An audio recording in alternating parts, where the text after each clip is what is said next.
Wonderful. Good afternoon. Welcome to RTL Beach, 45 Boulevard de la Croisette. My name is Daniel Knapp. I'm the Chief Economist at IAB Europe, the Trade Association for Digital Advertising. I follow everything in the media based on numbers and do forecasts on where the industry is going. And probably it has never been harder than now with all the hype around AI and hyperbole that we're seeing from stand to stand on this beach. We already spoke about AI this morning, and we're going to pick up right where we left, but with a unique twist. We're going to speak about the AI journey in media, and both from a kind of corporate perspective, what do companies do to ready themselves for the AI age?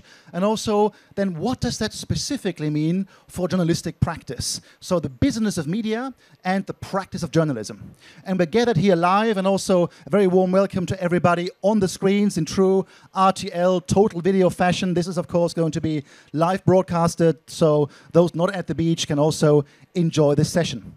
I'll kick off with some introductory remarks.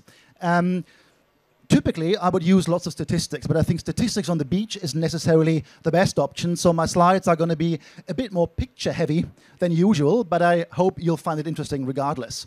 While you're all gathered here, I think we need to look at this picture here. In a slightly less tropical setting, these were the mastermind and fathers and mothers of AI in 1956 at Dartmouth College, where they came together and discussed the future of AI. They had a very ambitious project. They said, we're going to sit together, and in 6 to 8 weeks, we're going to have it figured out. We'll have intelligent machines. That was the time horizon in 1956. 8 weeks, and AI is going to be there. And it was thanks to those people that we actually have the term AI in the first place. Because before that, there were lots of different terms floating around. Cybernetics, robotics, etc., etc. And it was only due to a grant application that one of these guys here did that we have AI, because he needed to come up with a new term that was different from his nemesis, Norbert Wiener, who founded the term cybernetics, to put up a grant application. And only this way we have the term artificial intelligence, born out of jealousy for funding a summer project. This is where we got there. But this was 1956. And while we're talking about concepts and algorithms, etc., today's AI conversations are quite different. They often look a bit more like this on the right here. A pickup truck full with NVIDIA GPUs. Because today, it's not just about the models, it's about compute, and how we can make this whole stuff actually cost-effective, which is no mean feat. And as I'll show you in a second, many of the grand claims about AI convert into pretty simple and pretty blunt economic discussions about profitability. Who can actually run this stuff? And is it worth putting so much money, processing, etc., into some animated predictive emojis? AI, it wasn't smooth sailing since 1956. Now, in every beach here, we're speaking about AI, but it was a journey of ups and downs, as you can see on this chart behind me. And we're going to walk through some of the peak moments in the history of AI so we can better map this over the Bertelsmann and also later on the BBC journey that we're going to hear about. Now, we're at the Dartmouth conference. I mentioned that already. Then we had a pretty inflated hype in the 1970s where they thought, wow, we have more data, we have more processing powers, new models are coming, maybe we'll have sentient machines after all. But after every hype comes a downfall. And we had indeed the first AI winter, a term coined after the nuclear winters of the Cold War moment at that time, when really we saw that academic articles were stalling, no new findings. The press got wind of it, and suddenly funding dropped. The US government in particular, which was a main underwriter of the AI boom, stopped funding, and with an AI winter, a reversion back to 1956 levels, back to the drawing board. But things went on. New hopes as new models emerged, new concepts emerged, and more researchers were pouring money into this. And also the Cold War was heating up. We have to bear in mind this also was a geopolitical exercise, AI, back then. But then another winter where the hopes didn't really come to fruition, and we realized maybe we'll never reach this after all. But after the second AI winter, we had a fairly long, steady curve of optimism, characterized particularly, I think, by the 2007, 2010, you can't really put a date on it, data explosion that we had thanks to the internet. Suddenly, we had more data than ever. We could train models much more efficiently than before. Often the same academic papers from the 50s and 60s were now pumped and fueled with data that we just didn't have before. And then also, we should bear in mind 2012, when McKinsey coined the term big data, suddenly there was new optimism, new fuel poured into the AI fire. But now we have two push and pull trends coming together. Huge concerns for AI and ethics, and is the AI singularity going to usher in the death of humanity and the impotence of human reason? Or are we going to see really future growth with LLMs, with Gen AI, as the fourth industrial revolution trots on and on and on? It's an open question, and there are many different trajectories available, and we're going to focus on what that means for media and journalism in particular in the remainder of this session. But just to put things in perspective, compute, I mentioned the power to crunch data. It's such a vital part of the underlying AI infrastructure that I really want to underline the money that we're talking about here. On the very left, you have yesterday's market capitalization of NVIDIA. Over 3 trillion market cap.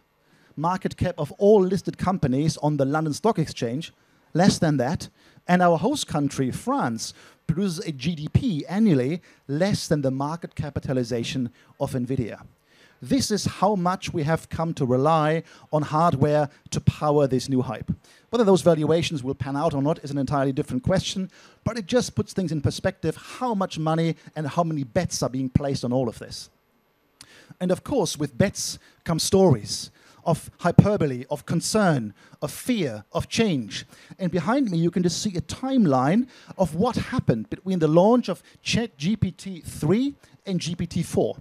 It was 3.5 months, and it was an entire soap opera of AI, with inflated optimism to actually doom and gloom. Look at things here. Google going to be dead in 2 months.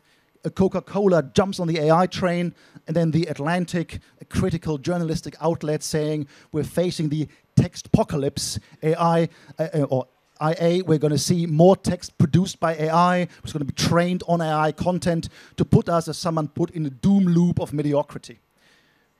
Did these things all pan out? When we look at the media, these stories have died down a little bit, and suddenly things are much more pragmatic. Look at the left here. AI is deflating. Cost curve means tech is losing money.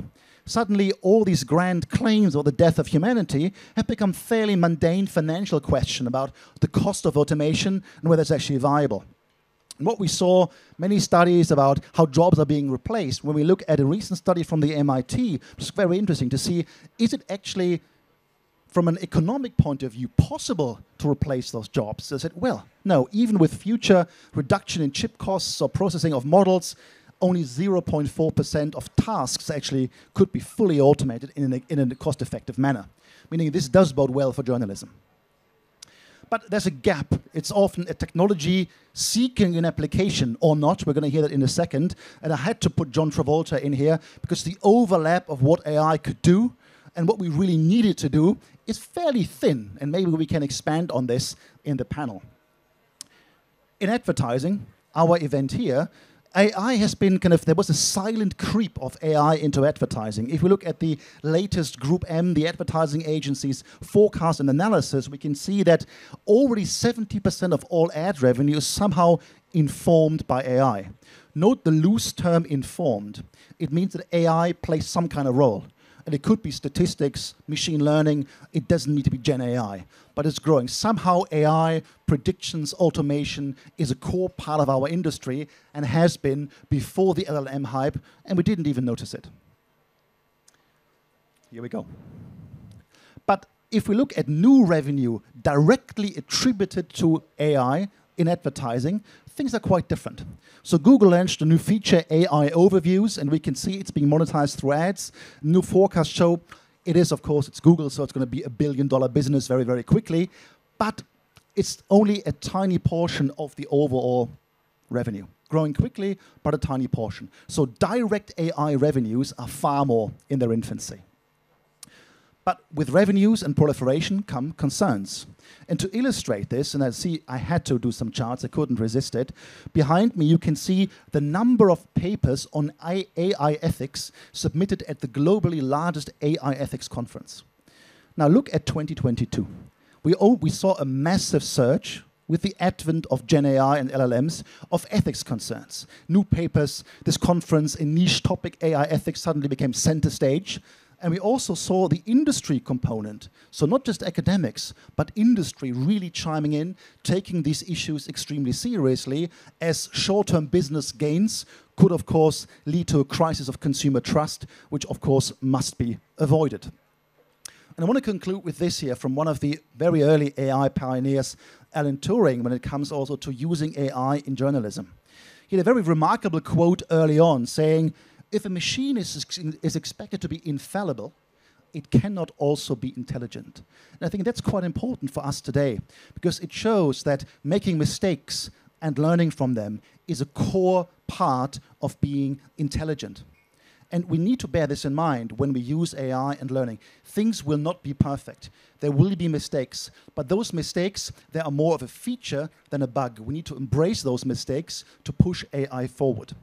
And with pushing AI forward, I would like to introduce on stage Rhys Nölke, SVP Data at Bertelsmann, who's going to contextualize all of this a little bit more in the specific Bertelsmann environment. Rhys, welcome on stage. Thank you. So let's put this a little bit into practice. I mean, the theory and the histories, I think, is fascinating. And sometimes I also think that our discussions we are having in companies like Bertelsmann that obviously have very different areas of business, whether it's the media and the RTL and broadcast business, but also music, books with Penguin Random House, the services business, education businesses, and also our investment arm. Sometimes I have the feeling, you know, since that end of 2022 moment, it actually is all happening only now. So AI is happening just as it's sort of discussion. But the point that Daniel put out there, and that also our team in the tech and data sphere at Bertelsmann has been really looking at in the last couple of years, actually, since we actually started in 2019, has really sort of been around bringing different topics, whether it's the platforms on how to bring our data together, but also how to shape and use partnerships, specifically in the cloud, in the AI, and the data area. It was always there. Cloud, data, AI. This has been at the outset, actually, of what we are doing, and what I'm and the team doing across Bertelsmann is really connecting the dots and actually looking at one area, of course, and that is all the new stuff and the pioneering stuff. So the AI journey that I want to contemplate with you today is a little bit, you know, tethered by a stat that I actually heard last week in US from one of the co-founders of Runway, who was actually saying, well, you know, today only 1% of video is actually generated by AI. And in his view and the company's view, 50% of video may actually be generated by AI by 2027. And if you just get this kind of view and that kind of startling stat in front of you, I said, I will quote you on this.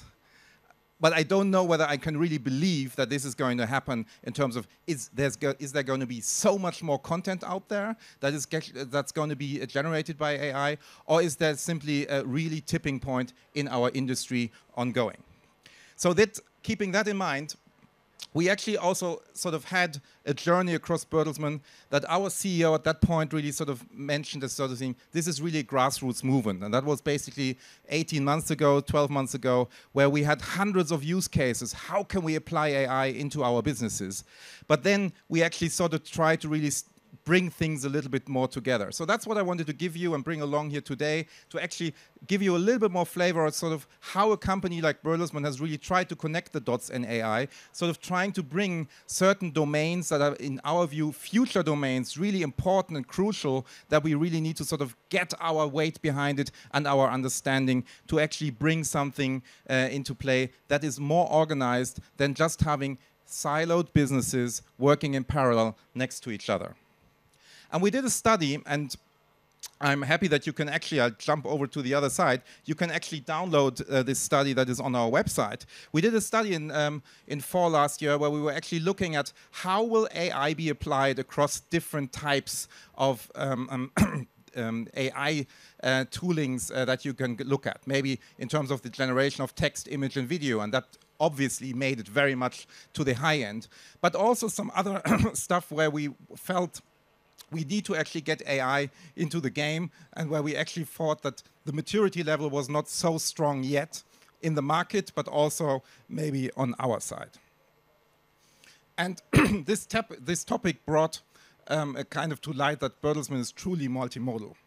And here we actually see a big opportunity to actually link broadcast business, publishing business, marketing, music, and the education businesses from Bertelsmann to actually see where can we actually bring technology as a basis into different businesses without reinventing the wheel again and again. And that is specifically in the marketing, in the personalization and the advertising business apparent, but also looking at auto and text image video generation, clearly a point where we need to really get our act together. So we all sort of threw all the 200 cases we had into the Moulinex, and we actually brought out 12, 13 different key areas of concern on clusters that we thought needed to be prioritized, whether it's from our financial services, Riverty, with customer service chatbots, but also some other, let's say, more specific domains where we felt for sure we need to keep an eye on how these developments actually make track, and also have an AI council, a group of people actually looking at how we can actually drive these projects forward.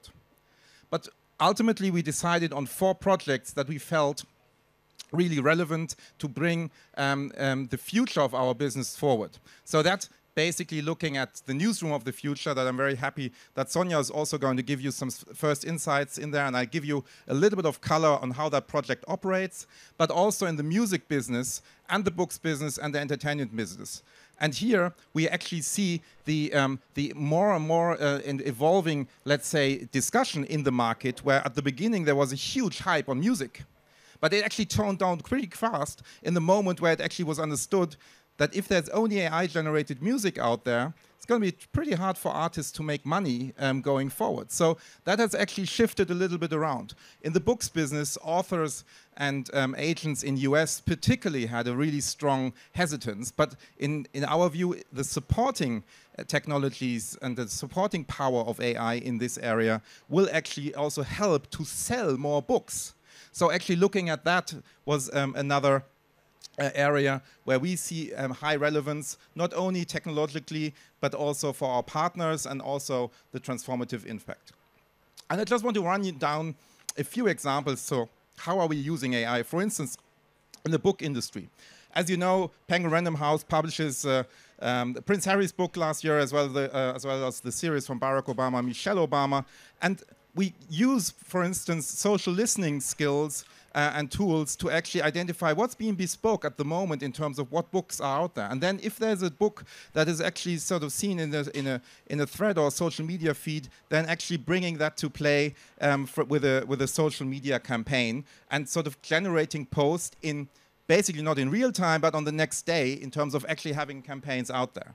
And so far, the team has really sort of been working on the projects now over the last year that the different imprints can actually post the different books that are in the catalog of Penguin Random House with certain backgrounds and certain, let's say, AI-adjusted images that are sort of quickly generated to bring them out at the fingertip of the campaign team. And basically, the social media book marketing has doubled, and actually over 70 campaigns are already up and running.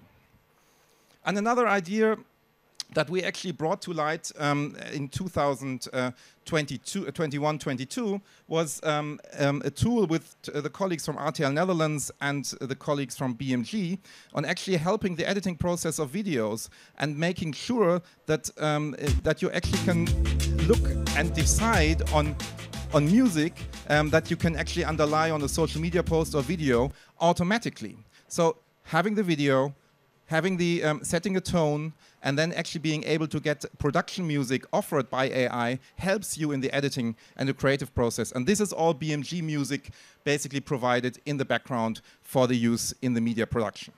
And that tool is actually now being brought to life. And while we are in the production and the content production scene, you actually have RTL, for instance, working on using AI-generated sets and backgrounds, but also Fremantle with the production Stars on Mars, actually helping the production process, for instance, enhancing audio. So if there's actually a bad audio voice track, it's actually the capabilities of a company called 11 Labs to actually pick up the sound of that microphone if there's a fault, and basically correcting and adjusting the sound of an actor that may have not be picked up by the mic well enough. And it really saves you post-production and sort of post-audio days that you will actually have to make then the actors available. So this is an example. You can see on the left side an AI-generated background. As you saw, the pictures were generated by AI and then animated for that promotion spot. So these are already examples where we are using AI in our production. And another area is the content, the newsroom production. And the colleagues from NTV have actually created a tool to identify the hot topics that are out there in the news business from the incoming agency sources, and actually having AI helping to choose the important and the newest topics, and then actually helping the editor to actually create a text for the website or for the other outlets of the RTL News universe. And here you can see just some examples on how an agency text gets generated for and fit to purpose in the NTV tonality of the within the editing system that AI supports. And this is a project that we've been sort of working on now over, I think, a year. Sonja will give you some insights later in the panel on how that actually has worked. And the editing itself then sort of, becomes then a kind of a further cut down, shortening exercise as you usually use in a content management system, etc. And the AI assists you in this editing process. So here you can see an example on the actual outcome, and the results so far have been also very promising. There's definitely the ability for the editors to actually create more articles. There will be actually more articles, also more visits, and hopefully also more advertising revenues going forward. And the first tests have been very encouraging. And I think this is actually some of the fears that you have in the editing room to use AI can be taken away by just having tools to actually help the editors actually using AI in their daily job. So we've really sort of gone this journey on how to create and support areas within our businesses. We have now connected it with a small group and team within Bertelsmann that actually is called the AI Hub, where we actually want to bring experts and teams together to also work and debate with our partners on how to support their projects best, and also work on some of the innovation and tech solutions, experimental kind of prototypes, etc.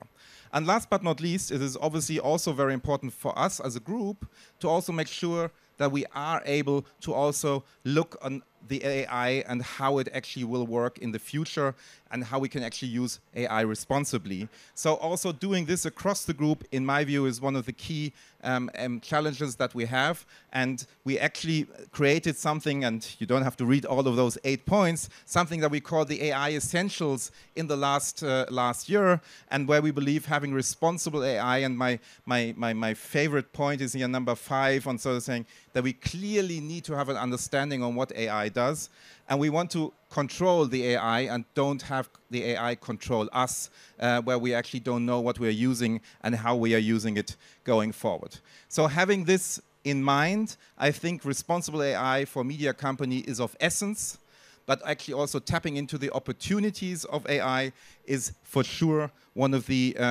biggest and most important, let's say, endeavors that we have ahead of us in order to also operationalize AI in our daily work processes. I think that is one point that Daniel has mentioned as being really important, because that's going to cause and need a lot of investment. But we also want to empower our people and employees with the partners at hand, and also making sure that we can capture the growth with us all, with the human interface, with the human touch going forward. And of course, we will always have to, especially in Europe, will also have to work with the politics and the regulation. So with that, thank you very much. Well, Rhys, thank you. That certainly didn't look like an AI winter for Bertelsmann. I think we're in late spring at maximum. So to those at home, you can see we have, you can probably sense we have tropical temperatures around here, with lots of fans waving cool air. And as the AI topic kind of heats up, we're going to move to the panel stage to really dive into what does all this mean for journalism. And Rhys mentioned that point 5 in the AI essentials. What is AI doing? We need to keep a close tab on it and control it. And how can we span that schism between control and innovation? And I think there are no better two people to discuss this with me on the panel than the formidable Sonja Schwetje from NTV RTL, and Ben Thompson from the BBC. Come on, guys, join me on stage.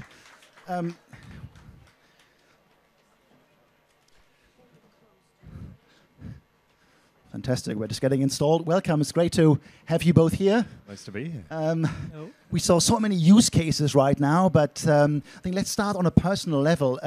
Ben, what was your first AI encounter in your career as a journalist? Deepfake. Our job as journalists is to explain complicated issues to people. And we all sit in a room like this, and we have an assumption of certain knowledge about certain things. And I think my first encounter with AI was trying to explain to people what deepfake and AI is. And I think we need to start at that level, because there's so much fear and misunderstanding about what AI is. And our job is to offer caution, but also to remind people that this is a tool. And the thing that struck me about the presentations we've had so far are about how AI absolutely needs to be a tool. It is something that adds on to what we do. It is not a replacement for what we do. And I'm bound to say that because I don't want an AI presenter. But it needs to be a thing that offers us new opportunities. And I know we're going to come on to some of that in a minute, but my job and that of my team is to explain what this thing is. It's really fundamental journalism. What's happened? How did it happen? Why has it happened? And what does it mean for you? And actually the challenge with AI is that we can't always explain who did it or why they did it. And that's the bit that we find difficult in all of this. And particularly when it comes around to things like misinformation and disinformation, that is the point that the role that we play in explaining to people what is going on out there and trying to explain a really difficult, complicated issue in a way that our audience understands. I find that fascinating, because you're just saying it's, in a sense, the unintended consequences of AI, or the kind of function creep of AI that really put that on the radar for you as a professional. It's two things. These two things are coming in very different directions, because on one hand, we've got the tools and ability that AI will offer us as journalists or in media. And those tools are incredible. And yet at the same time, we are countering a lot of stuff as well, particularly around disinformation. And so whilst one is a huge benefit, we're also using resource and experience to explain it the other way. So the sweet spot is somewhere in the middle, where we have an ability to use it as a tool, but also not spend all of our time trying to counter disinformation, because then we don't move anywhere forward. And I think the two at the moment are coming crashing head on. And we come to that in a second when we talk about ethics, of course. Sonja, was it a deep fake, or what was your AI journey, your personal one? Actually, one of the reasons why I was very thrilled with AI and the whole topic and started to think about it a lot was that I think the topic of disinformation is and has always been one of the biggest tasks for journalists. And it had gotten another dimension by the rise of algorithms and social media platforms, and another one through AI. Our job as journalists is to look for the truth, sometimes to explain the way we do it, and then to show people the most realistic picture of the world that we can. And actually AI and the way it works does just the opposite. It tries to create an image that is very realistic, and it's completely wrong. So in this I found a very charming aspect of what is the chance, what is the opportunity for journalistic work in the future. And I think I like the word that you use it as a tool. We do it exactly the same way. We had a journalistic team involved, and they were very highly interested in technical aspects, and we always say at NTV, tech and content have to have a big heart around themselves because they have to go hand in hand. So we try to find out what exactly is the benefit that AI, and we're talking about Gen AI because we used AI before actually. Important distinction. It didn't come from zero, right? Exactly. In content management, and those were the less sensitive areas. So Gen AI is the very sensitive area where you can create text, image, everything that looks audio is very dangerous, looks like it's real, and it's not. So I think the work that we do as journalists, to do research, to find something, we are skeptical. This is our job, and we try to encourage our audience to be as skeptical and to look for the truth and to point our fingers on things that look like they are right and they are the truth and they are not. So I think we grabbed this chance, and the team wanted to find out how far can we go. So I'm a journalist by heart and also by job, but also I'm a general manager. My first thought was, okay, let's give ourselves a framework that is a little more detailed than our industry standards, our regulation, of course. It's part of the journalistic newsroom guidelines. In which way do we want to work with AI, Gen AI? So, and this was the starting point. We had this kind of framework. It's very similar to the Bertelsmann AI Essentials, but it's a little bit more focused on the journalistic aspects. And the tool itself, the way it was explained, it sounds very risky. If you don't have the context, you could misunderstand it. But it's only a tool. Just to check, the tool we're speaking about is the tool that Rhys showed, right? There exactly. was the, how do you call it, text analyzer? There was a hot topic discoverer. Yes. And text generator. Yeah, those are the two components that are alive right now, and they're in use, not only by heavy users, but they are available to the whole editorial team, and people are free to use it whether they want it or not. We sometimes joke about it. It's like a very intelligent intern. So you can have support and they can assist you, but the accountability always lies with a human. And we have a human at the beginning, also when we program the tool. So let me just set out the tool a little bit more detailed. We are working with partners, Google, of course, and the German press agency. So we have a high-quality set of data to begin with. The agency text from DPA, German press agency, which is high-quality standards, journalistic standards like we always use and do. And this is the input. And then on the other hand, we have rules, of course, actuality, what is relevant, rules that define the relevance for NTV texts. And then part of the editorial team was involved. Okay, we have the agency texts flying in our editorial system. What do the people, the humans in our editorial team make out of it? These are the choices they made. This is relevant for NTV, this is less relevant, this is so relevant, you need a text, a video, and maybe an interview. And sometimes you have some agency text, okay, it's like a tiny little nice thing of information, but no need to have. And on the other hand, we had the text. This is the NTV style, the text, headlines and sublines from our team. And the charming thing with AI is you don't, and I couldn't explain, okay, this is the starting point, this is the end, and you have to get there like this. No, you show the image, that's the high quality set of data at the beginning, and then the high quality set of data in the end. Find ways to get this. And I know you're waiting for it. Does it work 100%? No. So I'm really grateful for your quote from Turing. Yeah, I mean, AI, even if the quality data set is good, makes mistakes. The offerings, and they are only offerings for the members of our editorial teams, headlines, sublines, sometimes don't make sense. They have hallucinations, as you call it, and they are not completely invented new pieces of content. They are very small inaccuracies. And we love it. We love those mistakes because firstly, they are documented, and then the programming part of the project loves to work on it, and they say, okay, I'll have a solution, we'll find it. And it's getting better. And then it's also a reminder for the humans working with it, be skeptical. No matter whether it's a human, your source, a situation in a crisis, or an AI. Whatever people tell you or AI tells you, it can be wrong. So I love it. And skepticism, that's of course, I mean, Ben, I'm looking at you, the BBC public service broadcasting. There's a sense of gravitas in the thrillers PSB. And you already spoke about how, from a journalistic reporting perspective, you look at AI in your opening statements. But I really now want to get into kind of the organizational culture of the BBC. When you look at the tools that Sonja has described, what is the BBC AI journey in the sense of using AI in the production and dissemination of journalistic content?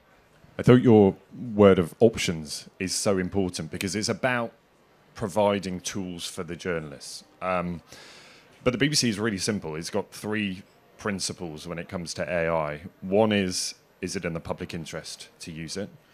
The other is that talent and creativity will always come first. And so this is just a layer that sits on top and will boost that.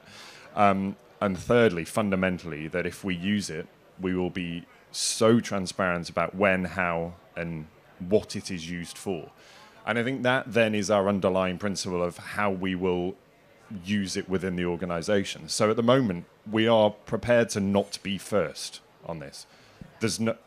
We talk about, this boom, and we looked at your chart, but actually this is a really long journey, and it is such a fundamental change to how we will do our job that there is no rush. I would much rather my team are slower to a story, but we get it right, because people will come to us because it is correct. No one outside of a newsroom watches TV on a split screen. We all watch television on a quad, with 4 different news channels on. No one else at home watches like that. So if we're 20 seconds later, 30 seconds later, it doesn't matter. What matters is that it is right. So that's a really important basis for us to use it. So what the BBC is now doing is launching a number of very specific trials about how it may make our content more valuable or more useful. Again, with that idea of, is this in the public interest? So the first will be as a way of getting our content to more people. So do we take one of our radio stations and use AI to then reformat that as text for the website or the app? Is it a way that we can translate into a whole load of languages that we don't currently broadcast or transmit in? Is there a way in the newsroom, as you are already using it, to suggest headlines or to summarize articles? And the one I find more fascinating is the BBC has an absolutely vast archive of information, of programming, of audio, of video, and of pictures. How do we navigate that? So can I come to the BBC at some point in future and say, I'd really like to learn French? And we have a great educational offering. It's called BBC Bite Size. And at the moment, it's a constructed curriculum for whatever subject you might want to learn. But could I use AI that says, yes, you can learn a bit here, and then I'm going to show you a French film from the archive. Then I'm going to show you that documentary from 1968 that's amazing. It's all about Cannes. And I get a curated playlist of content, and it's educational. It is tailored to what I need. And it's a new access into how we structure, store, share this vast archive because it's an archive that is unparalleled, I think, around the world. So those are the ways we'll use it. And then to your point, in the newsroom, it is a tool that may make things quicker, may make things a bit easier. We're in an economic reality where there is less money in news. But at the same time, and to my point about disinformation coming the other way, it might speed up a bit of research. It might speed up a bit of, background, briefings for me as I go on air. But actually, what we're also then doing is having to spend a lot of time on dispelling disinformation. And we can talk about that in a second, but we have a whole team that are working on that as well. Yeah. I think if we take your use cases, I think they're quite interesting because they are both AI as tools that journalists use to make their own job more efficient, to improve headlines, but also you look at AI as an output, as something that the end user, the consumer or the audience can use to access content. And I really want to jump a little bit into that because if we all recall the rise of social media, of the rise of vertical video and shorter, short form content, it really changed how storytelling worked, how journalism had to adapt to new narrative features, invent them even, right? And I'm very keen for both of you as journalists, if we look at that, do we think with AI we're going to see new forms of narration emerge or new ways of how people can access journalistic content away from the production side? Well, absolutely. I mean, even simple things like speech to text or text to speech remove barriers for people, for example. So that's definitely a benefit. I just wanted to add one more aspect. It's not only about efficiency or the dissemination or distribution. It's also about quality. For example, if you have that agency text that we work with, and you don't have to think like for 20 minutes, okay, I have like 20 characters for this headline, or sometimes we have the ticker at NTV. And I mean, that's not the biggest Pulitzer Prize award winning task a journalist can do. It's just 20 characters. So if you can save a little bit time there, then you can make more phone calls. And if you have seen the text as a journalist, there is one aspect that's missing. I will call this guy or the girl and woman. I want to know this about the article. And that is a benefit for quality. And that is very often overlooked. Yeah, and there's an element in all of this as well about chance. And I think, as much as we might want to automate a lot of this stuff, so much good journalism comes by chance or a comment or an afterthought. And actually, it's about being able to needle down into those things. And actually, we have a system at work that will prioritize what people are looking at on the website. That will tell us what is important, what stories will travel. But actually, I think there's still a really important place in all of our lives for you give me, 30 minutes of your time, and I will give you a BBC News bulletin that tells you everything you need to know. And actually, had you told me that you wanted to know about this, and this, and that's all you were going to get served, I think that's a disservice. I think there's so much in there where we think, I'm not particularly interested in this, but I care about it in that format. And it's about how we present these stories to people. Things that they may not feel they're interested in, things that they may not want to know, but we are able to offer it to them in a way that is more appealing. And I think it's about getting our product in more places in a format that suits people quicker and easier than we've ever been able to do before.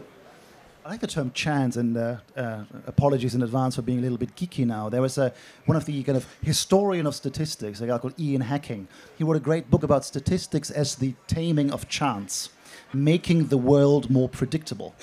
But with predictability also comes uniformity, corridors of decision narrow. And I think what you both just described shows that there needs to be an antidote to predictability, to in a sense, a streamlined, measurable way how the world works, to run on gut feeling, run on impulse, rather than on something that is conveyed in some be it a regression or a deep learning model. But it needs to be why would anyone come to your organization if you are like every other organization? And so what we need to do in this market, it's a crowded market. How do we stand out? Well, we stand out by giving you what you want in a way and a format that you want it, but we need to give it you in a way that is accurate and truthful. because there is so much disinformation that is so easily provided. To your point about, you know, fake images, we spend so much of our time trying to verify the source of an image or a story or a video that may appear online, and it's too easy for that to be shared so easily online, when actually it's frankly not true. I mean, so the BBC's big push at the moment is what we call BBC Verify, and other organisations have similar things. But I mean, 60 journalists working in that unit now, and the entire point of that is to take a step back away from a news cycle that is frantic. It's about getting stuff on air now. The stuff we put on air, day to day, minute to minute, of course, is checked in all the normal ways we would. So we would check it based on who is reporting it. Are there two sources? Do we think that looks legit? But BBC Verify can then take a step back and say, actually, have we geolocated this image? Does it match what's currently on the ground there? Who else is there and reporting it? And that takes time. And that's what I think big media organisations can and should be doing, is that we have a resource to be able to check that stuff. And actually what our USP becomes in a market that is ever more crowded is what you're looking at and is what we're telling you correct? And I think that's why we all have a future in this, because it's too easy to spread stuff that's not true. So the first time we've got an AI correspondent, we have a dedicated disinformation and social media correspondent. These are new jobs that 5 years ago we wouldn't even have thought about. And that job is exactly that. It's to dispel so much myth. And in a year like this, where half of the world goes to the polls, there is so much going on around elections. Just trying to explain to people about the role of social media in elections, that was sort of 2019, 2020, 2021. This year, it's all about the role of AI in elections and the power and ability. We saw the Joe Biden voice. We saw it with our London mayor. We've seen fake images of Donald Trump. Politicians' recordings being kind of revealing government secrets based on some AI-generated voice of a Macron, Angela Merkel, or someone like that. And it's too easy for that to spread. And so actually what I want people to do is come to the show that I present or any of the others that we do at the BBC and say, actually, what he says is true, because there's been a team that has checked it. And excuse me if I may add an aspect, it's also a very high motivation for the team. We also, of course, have a verification team, and I think 4 or 5 years ago they did their job, and we knew about it in the editorial team, of course. And now the demand from the public, also because everybody knows what's on stake for democracy, but also the demand from our audiences has gotten higher to know how we do it. That's also the same situation in a breaking news situation, because people really want to know, why should I trust you? And we have a lot of reasons why they should trust us, because we do our work, that's what we can, that's what we're supposed to do, and we make it more transparent. So when we have a breaking news situation, for example, we invite members of the verification team, and we tell the audience, okay, this is what we have found out, and our reporters are still working on that. I know on social media it's also already stated as a fact, but it's not. Please wait before you believe it. And this is why you should wait. And also we have developed a whole format right now. It's called Faktenzeichen, and it does exactly. It shows the work the verification team does, and it adds to media competency, or the way media literacy works, because sometimes it's just solid craftsmanship. Everybody can do a lot of things. And it's your point. It's about saying what we don't know is just as important as saying what we do, because in the void, in the vacuum, there is too much ability to speculate. And I think it's so important to your point. So this is something that you may see online. Do not yet believe it.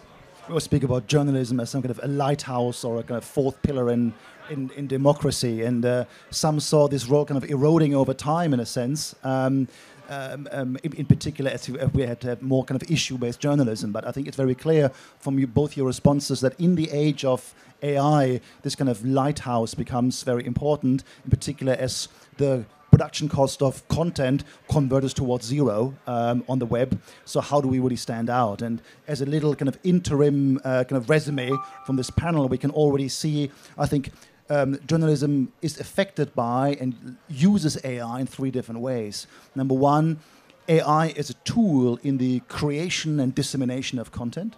Then journalism as a voice reporting on issues of AI. And then journalism contextualizing AI content as a kind of mediator or interpretation kind of template for content out there. So it's not just about the tools, and both your organizations play on all those 3 different things. But we all know that with change comes responsibility, and one needs to be very fast-paced in this. And I mean, you both showed how quickly you innovate, but how does that change people's job in a daily practice in the organization? How do you work with your journalists to kind of embrace and help them define these new roles that are being kind of cast into? And is everybody liking that?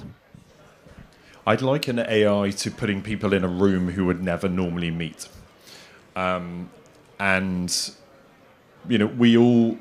The newsroom is one of the most diverse places I work, and we've got people from all different backgrounds. I'm not from a traditional news media background. And I love that the teams I work with bring a different perspective.